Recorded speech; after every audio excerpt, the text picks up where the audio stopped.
The Air Training Corps is a British youth organisation sponsored by the Ministry of Defence and the Royal Air Force. A full-time reserve service RAF officer serves as Commandant Air Cadets at the rank of Air Commodore. The majority of staff are volunteers, although some are paid for full-time work. Although many ATC cadets go on to join the RAF or other services, the ATC is no longer set up as a recruiting organisation. Activities include sport walking, ceremonial drill, rifle shooting, fieldcraft, powered aircraft and glider flying, and other outdoor activities. As well, classification training leading up to a BTEC in aviation studies, week-long trips to RAF stations, or camps offering adventure training and music, allow the opportunity for cadets to gain a taste of military life and often to gain some flying experience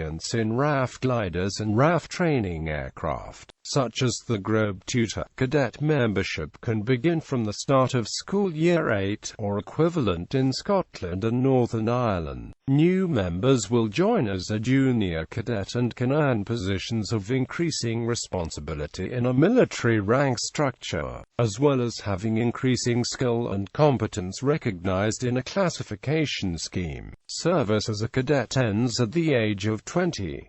As of 2014, the ATC numbered 33,590 cadets and 10,430 Cadet Force adult volunteers. In addition, there are approximately 5,000 civilian committee members. Together with the RAF contingents of the combined cadet force, the ATC formed the Air Cadet Organization. The ATC is part of the Community Cadet Forces. History. Foundation. Air Commodore Sir John Chamier is affectionately known as the "father of the Air Cadet movement." He joined the Royal Flying Corps where he served as a pilot in World War I, transferred to the Royal Air Force in 1918 and after retiring from the service in 1929, became Secretary General of the Air League, an organisation made up of people who wanted to make the British public aware of the importance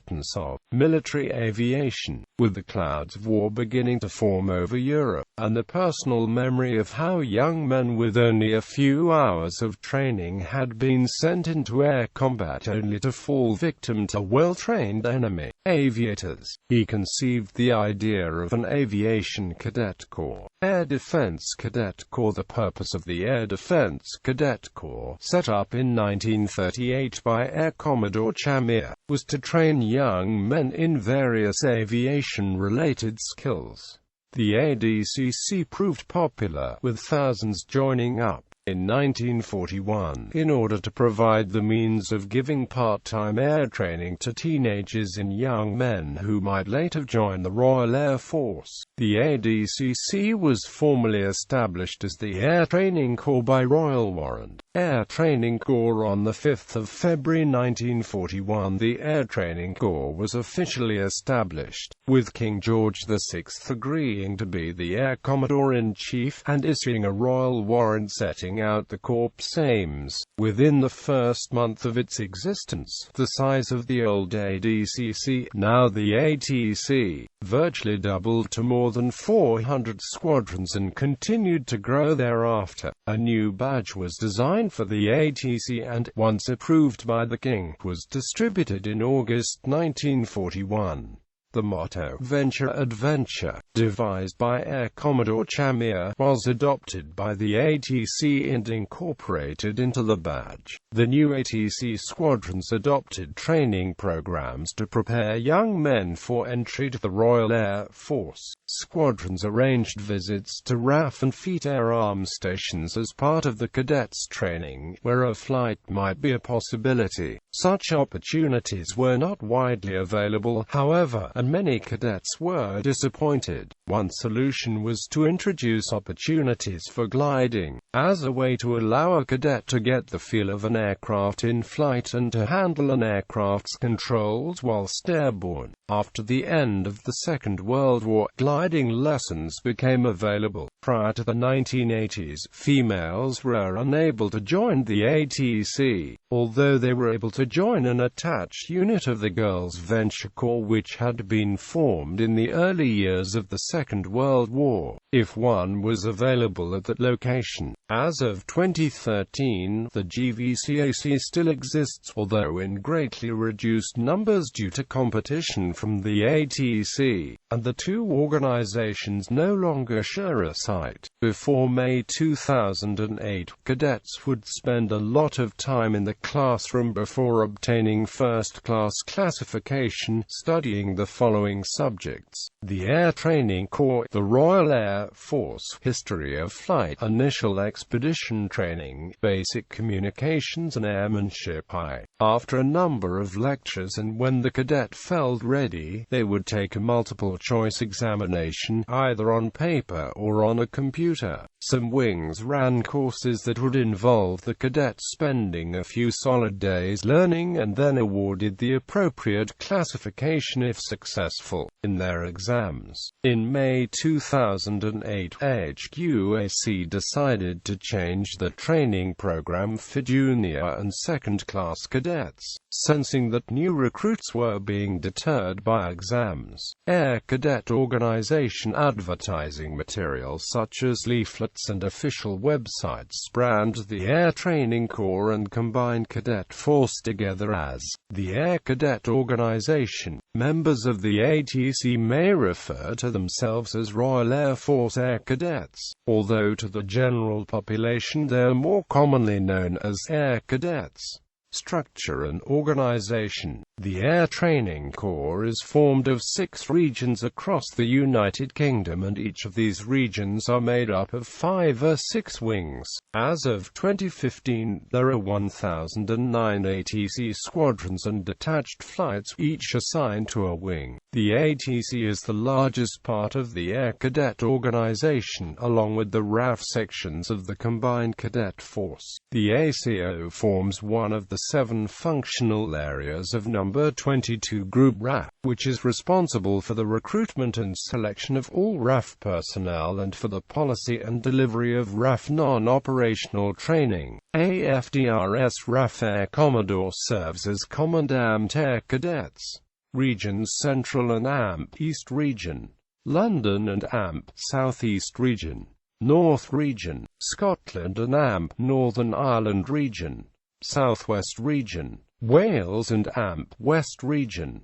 Wings National Headquarters Air Cadets is based at RAF Cranwell in Lincolnshire. There are subordinate headquarters at region and wing level staffed by officers of the Royal Air Force, Volunteer Reserve and civil servants. HQAC controls 2 Air Cadet National Adventure Training Centres at Llanbedr, Gwynedd, Wales and Windermere, Cumbria, England. These provide a range of adventure training courses and accommodation for squadron and wing expeditions. HQAC also controls 28 volunteer gliding squadrons around the UK, through the Air Cadet Central Gliding School at RAF Syston, and 12 air experience flights. The ATC is divided geographically into 6 regions, and each region is subdivided into a number of wings. There were historically 6 wings per region. However, as of 2013, there are 34 wings, most named after the 1 or 2 counties of the United Kingdom that they operate in.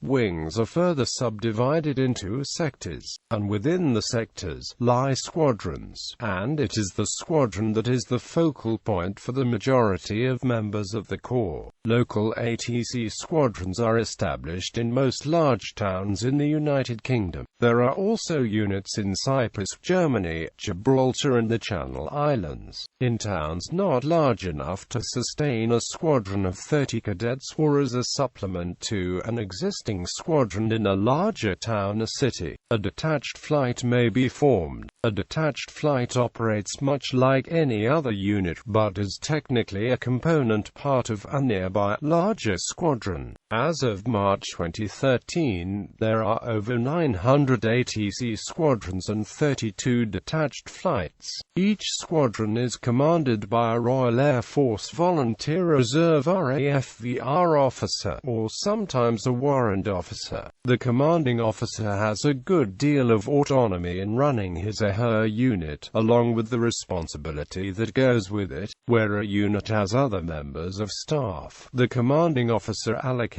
duties and provides recommendations on appointments, retentions and promotions. A commanding officer of an ATC squadron can appoint cadets up to the rank of cadet flight sergeant without any external influence. Further cadet promotion to the rank of cadet warrant officer requires recommendation being sent to the squadron's wing HQ.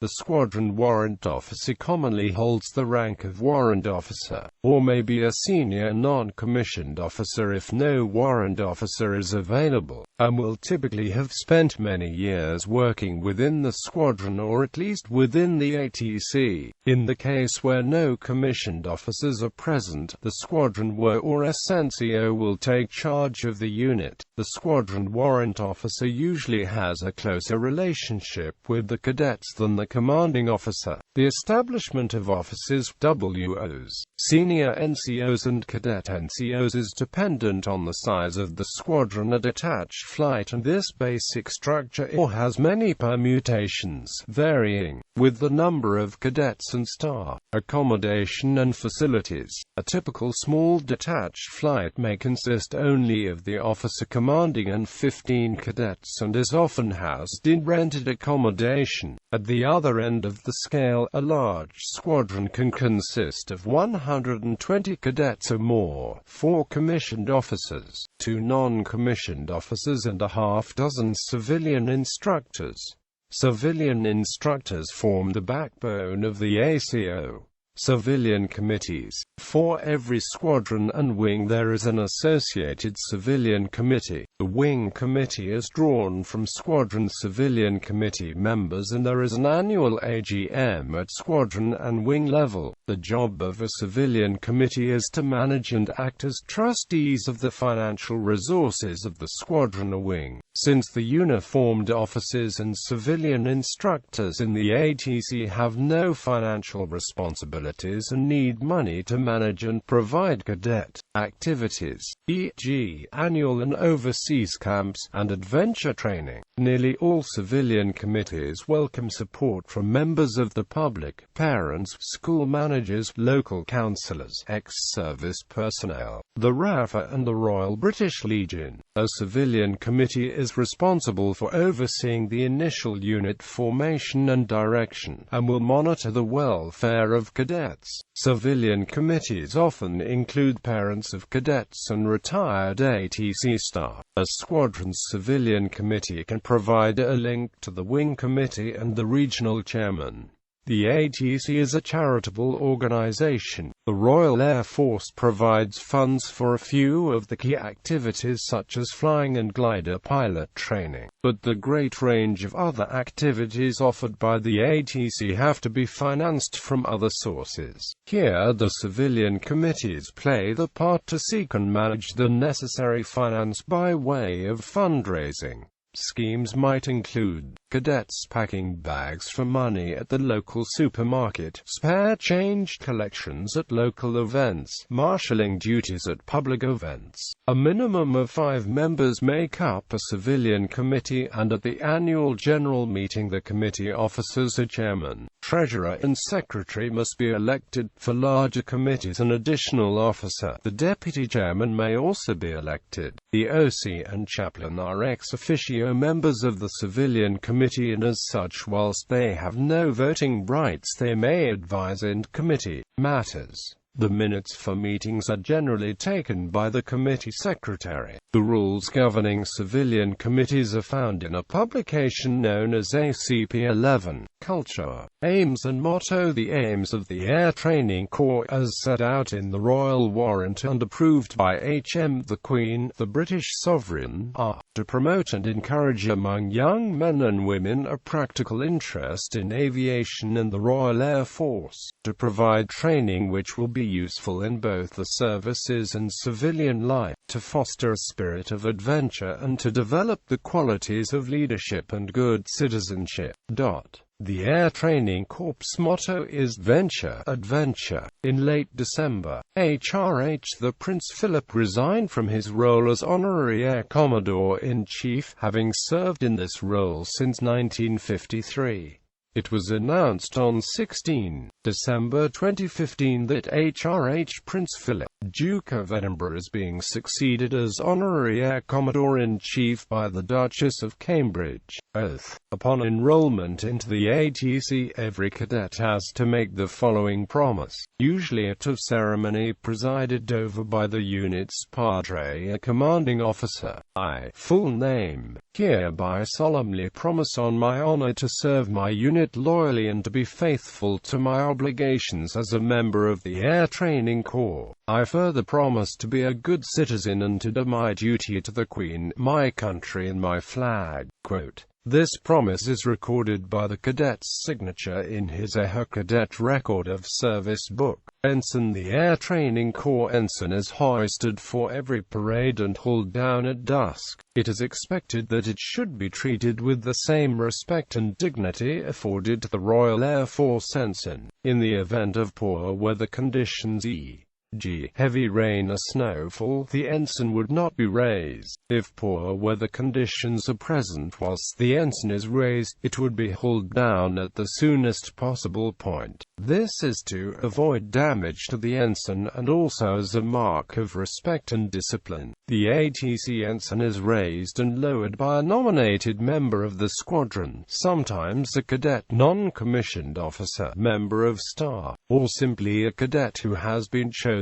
with the salute being taken by any commissioned officer, normally the squadron's officer commanding. All officers within view or earshot of the ensign are expected to salute during the hoisting and hauling down. Most ATC wings and squadrons also have a banner, in addition to an ensign, which is paraded on formal occasions. The ATC also has a corps banner, which is afforded the same courtesies as an RAF squadron's standard of the RAF Queen's color, although its status is different. Uniform. All cadets are issued with a uniform that is similar to that worn by RAF personnel and are regulated by similar dress regulations to the RAF. The Air Training Corps dress regulations can be found in AP 1358C. Occasionally alterations have been made to the dress regulations as the organization has developed over the years. One such example being the authorization CFAVs and cadets to wear multi-terrain pattern uniform in 2014. The standard uniform consists of a dark blue shirt and brassard, blue-gray trousers, a skirt, slacks, a blue-gray jumper, V-neck around neck version to be worn when required, and a dark blue beret with the Air Training Corps cap badge. Some squadrons differentiate themselves from each other at a local level. One such example would be different colored pieces of cloth behind the cap badges on the beret. This allowed cadet NCOs and CFAV to distinguish between cadets of differing flights. This practice, however, is not officially authorized from HQAC and therefore should not be practiced. All uniform except black parade shoes and combat boots are provided at the expense of the ATC. Girls are also expected to provide their own hair nets, hairspray, hair ties, etc. in order to keep it neat, as well as 15 denier matte tights in the shade barely black. Boys' hair must be kept short, maximum of a 3 back and sides, although some squadrons are now allowing long male hair to be tied in the same fashion as the girls. However, this is not widespread. Plain black socks are also required. Cadets are also issued with a light blue shirt and tie for formal occasions, and are usually either issued with a privately acquired camouflage uniform, also known as a disruptive pattern material uniform, and more recently have been authorized to wear the modern multi-terrain pattern. Cadets may be allowed or obliged to wear other specialist uniforms, such as flight suits or other forms of protective clothing, when required. Squadron insignia. The first 50 squadrons that were formed retain an F to show they are founder squadrons, e.g. Number 11F Squadron A1F, City of Leicester. Only 30 of these are still in existence. The other 20 have disbanded over time. Some founder squadrons have reformed under Roman numerals, having been refused permission to reassume the F. The first squadron to do so was 19 Squadron, Sussex Wing. Although Brooklands Squadron was the first squadron to be established, it was given the squadron number of 11F due to a clerical error. A detached flight uses its parent squadron number followed by the letters DF to show that it is a detached flight, e.g. Number 1408 DF for No 1408 detached flight raised by No 1408 Squadron. Activities.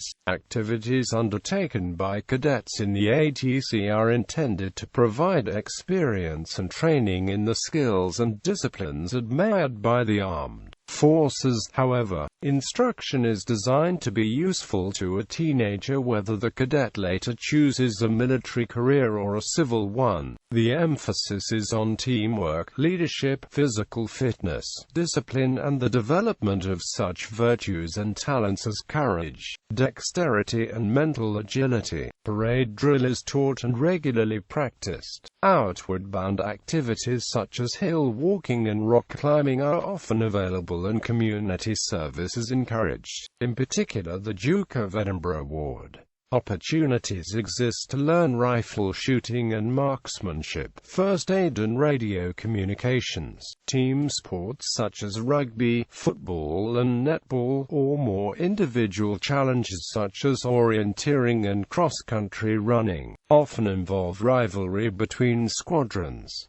Adventure training gives a cadet the opportunity to develop the skills of initiative and leadership. There are also opportunities for band music and many camps offer teenagers the chance to spend a week away from parents practicing fieldcraft or receiving instruction in gliding and other outdoor pursuits. Many of these activities, including gliding, have a well-defined scale of achievement that a cadet can work to build up. This includes the leadership qualities reflected in an NCO structure. Annual camps. The ATC runs numerous annual camps each year, run on RAF stations so that cadets may get a taste of service life. Annual camps are organized at wing level with place for all squadrons, so that every cadet who wishes to and who has achieved at least the first-class qualification may take part. Cadets usually stay in RAF barrack blocks and eat in the station's mess facilities.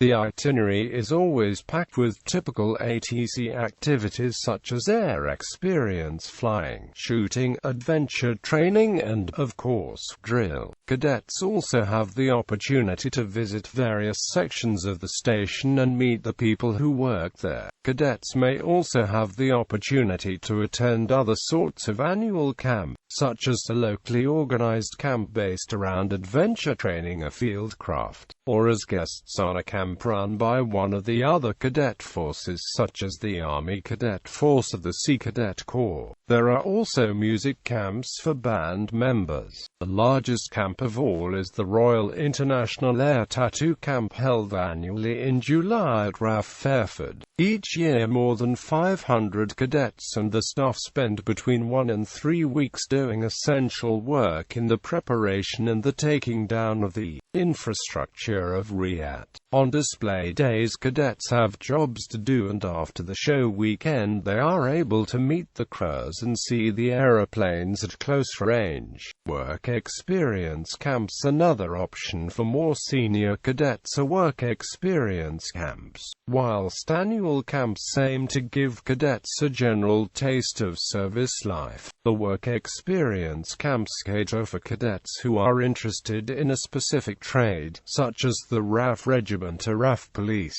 However, in recent years, the opportunities for work experience placements have decreased. Cadets can however contact the local Armed Forces Careers Office Overseas camps, for older and more experienced cadets who have achieved the leading cadet qualification and have attended a UK annual camp. The Corps also offers overseas camps.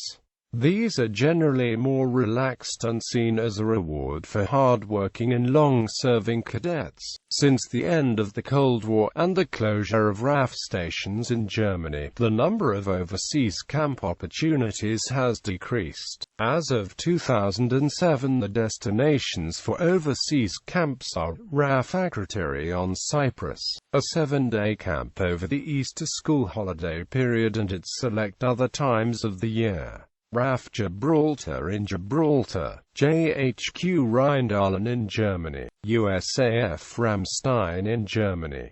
A camp at the base during the summer. International 4 days marches in Nijmegen, the Netherlands, annually in July, where cadets complete a 165 kilometers walk over 4 days.